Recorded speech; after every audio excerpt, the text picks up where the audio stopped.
give a talk called How Sweet? Art and Spectacle in New York City. So I worked on the Kara Walker Assembly project this past summer. For those of you who don't know, it premiered last summer in the Domino Sugar Factory in Williamsburg.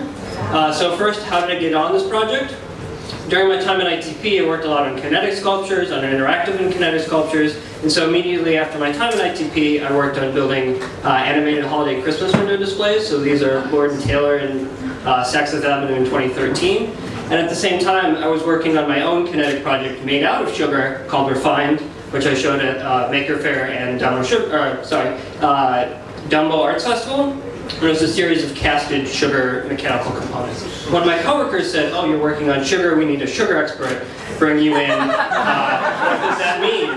Mostly it means pouring sugar on foam. So how do you get sugar to stick to foam? We tried mixing Elmer's glue, we tried mixing caulk, and at the end of the day, the best process was just to mix the sugar and the water, pouring it over the top of the foam, multiple layers over and over.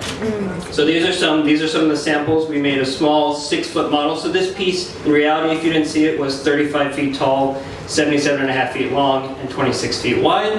6-foot model on the table, and being able to just pour a cup of sugar over the top of it is much, much easier. In addition to that, I was charged with figuring out how to make a 6-foot tall lollipop. So in addition to the foam sphinx, there were also a set of figurines around the space in Domino Sugar Factory. Not all of them were fully casted sugar, but at the end of the day, 3 of them were, like I said, 400-pound lollipops. So early on in testing, it became very clear that temperature was super crucial, because if you didn't get the temperature hot enough, you got this lovely sticky mess. Was successful in making some small test figurines. This David actually made an appearance in the New York Times, if you saw the article. So this is approximately a quarter of the sugar that we had. Domino Sugar Factory donated 80 tons of sugar to us. We had the entire factory to drive around and use at will. This is the largest mess I have made thus far. For those figurines, we were using a set of propane burners to boil sugar, corn syrup, and water up to temperature, just under 300 degrees Fahrenheit. Here's our sticky mess. And pouring it into a 6-foot tall mold. It would take approximately 2 to 3 days for these molds to cool off, and then we would unearth the mold. This is our workspace. As you can see, that same problem came back to haunt us in the first test. The first one did bend over, and after a couple of days melted into a small puddle. We did have some successful ones.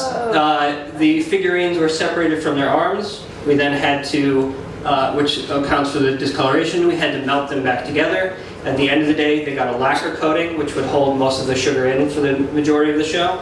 And then they got a powdered sugar, brown sugar, white sugar poured over the top of them. Even though we were successul, at the end of the day, we had a couple fall over right before the show was supposed to start. Moving them around in the space. They were all on top of wooden pallets. We ended up with these cracked sugar pieces. For the Sphinx itself, we used a set of cement mixers and these custom wooden pouring devices. This is the Sphinx as when I started my part of the project. It was mostly created out of the foam already. So I led a team of 5 people, mixing the sugar in the cement mixers, pouring it into buckets, and then pouring bucket after bucket over individual pieces. So you can see it starts to run down. It was really about the texture and about the layering. Again, it was a huge sticky mess. Every day we had to unstick the buckets, we had to wash everything out, and come back the next day, remix the sugar, pour it over the top. We had access to scissor lifts, to boom lifts, like the cherry pickers, in order to get up over the top of this thing. I can sit here and tell you that it's 35 feet up, but when you're actually standing over the top of this foam sphinx, it's amazing to be. It's really high.